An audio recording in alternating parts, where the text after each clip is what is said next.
सर्वांना नमस्कार. सर्वांचं आजच्या माझ्या व्हिडिओमध्ये हार्दिक स्वागत. मी मंजुषा तुम्हा सर्वांचं माझ्या YouTube चॅनलमध्ये हार्दिक स्वागत करते.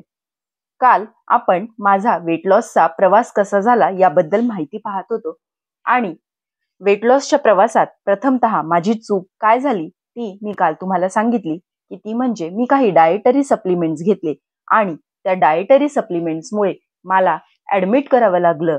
मला अचानक हॉस्पिटलमध्ये दाखल करण्याची वेळ आली आणि मी पूर्णतः गडबडून गेले, घाबरून गेले. मला असं काही होईल, डाएटरी सप्लिमेंट्समुळे असं काहीतरी होईल हे कधीच वाटलं नव्हतं आणि असं देखील होऊ शकतं याबद्दल मला कोणी पूर्वकल्पना देखील दिली नव्हती. त्यामुळे हे सगळं झाल्यामुळे मी गडबडून गेले. पण एवढ्या सगळ्यात माझा वेट लॉस मात्र 2 ते 3 किलोने नक्कीच झाला होता. परंतु हा वेट लॉस हेल्दी होता की नाही हा प्रश्न नंतर मला पडला, कारण वेट लॉस म्हणजे माझा मसल मास देखील असू शकतो असं मला डॉक्टर नंतर बोलले. त्यावेळी मी मग असं विचार केला की आपण वेट लॉसच्या नादीच नको लागायला. मग मी वेट लॉस ह्या कन्सेप्टनीच घाबरून गेले आणि आधीच उत्साह नसलेली मी मग नंतर वेट लॉसचा विषयच टाळू लागले. त्यानंतर काही दिवसांनी असं झालं की मला कोणीतरी असा सल्ला दिला की तुम्ही जिम लावा, जिममुळे तुमचं वेट लॉस होईल. आणि नुकतीच मी जिम चालू केली. 7-8 दिवस मी जिमला देखील गेले आणि जिमला जात असतानाच मध्येच एक दिवस सहज माझी पिरियड्सची डेट मिस झाली म्हणून प्रेग्नन्सी टेस्ट केली, तर प्रेग्नन्सी टेस्ट पॉझिटिव्ह आली होती. आम्ही फार आनंदित झालो पुन्हा एकदा.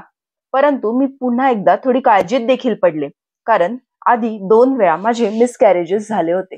मग घाईघाई आम्ही डॉक्टरांना भेटायला गेलो की डॉक्टर प्रेग्नन्सी टेस्ट पॉझिटिव्ह आली आहे, परंतु यावेळी असं काही तर होणार नाही ना. मग डॉक्टरांनी मला विचारलं थायरॉइडच्या गोळ्या वेळेवर घेत आहात का. तर मी डॉक्टरांना सांगितलं हो, मी थायरॉइडच्या माझ्या सर्व गोळ्या वेळेवर घेत आहे. मग डॉक्टर म्हटले असा काही प्रॉब्लेम येईल असं मला यावेळी तरी वाटत नाही, आपण पॉझिटिव्ह राहूयात. झालं, प्रेग्नन्सी टेस्ट पॉझिटिव्ह आली आणि मी आनंदात होते आणि वेट लॉसचा विचार या आनंदाच्या भरात माझ्या डोक्यातून निघून गेला. आणि प्रेग्नंट असताना असंही कुठल्याही प्रकारचा एक्सरसाइज मला करता येणार नव्हता आणि प्रेग्नंट असतानाही काही एक्सरसाइज करायचे असतात हे मला त्यावेळी माहीत देखील नव्हते. त्यामुळे आनंदाच्या उत्साहाच्या भरात मी वेट लॉसचा विचार सोडून दिला.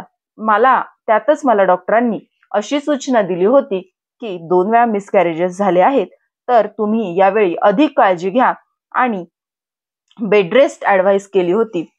मी काही दिवस बेड रेस्ट घेतली, परंतु नंतर मी ऑफिसला जाऊ लागले. ऑफिसला गेल्यानंतरही मी थोडी काळजीनेच सर्व काम करत होते.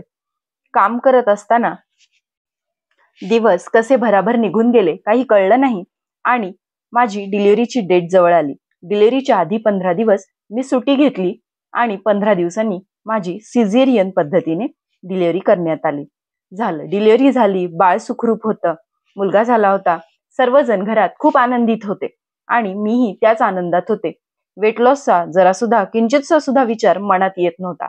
आणि त्यातच आईकडे गेल्यामुळे आईने लाडू, बाळंतविडा भरपूर खायला घातल्यामुळे तब्येत आणखी झाली होती आणि वजन जे डॉक्टरांकडे 78 किलो होतं ते आता 80 किलोवर जाऊन पोहोचलं होतं.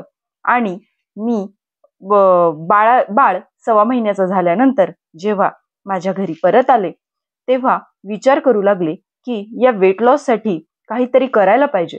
परंतु बाळ लहान होतं, मला कुठल्याच प्रकारे वेळ मिळत नव्हता. आता बाळाला वेळ देणं हे माझ्यासाठी जास्त महत्वाचं होतं. त्यामुळे मी बाळ 1-1.5 वर्षाचं होईपर्यंत कुठल्याही पद्धतीने व्यायाम किंवा जिम केली नाही, बाळाला सोडून राहिले नाही. परंतु एकदा ऑफिस चालू झालं, वर्षभरानंतर मी ऑफिसला जायला लागले आणि ऑफिसला गेल्यानंतर मला ऑफिसमधल्या मैत्रिणी देखील म्हणू लागल्या की तब्येत जास्त झाली आहे, तब्येत कमी करण्यासाठी काहीतरी करावं लागेल. आणि मग पुन्हा शोध मोहीम सुरू झाली की करायचं काय, पुन्हा विचार सुरू झाला करायचं काय.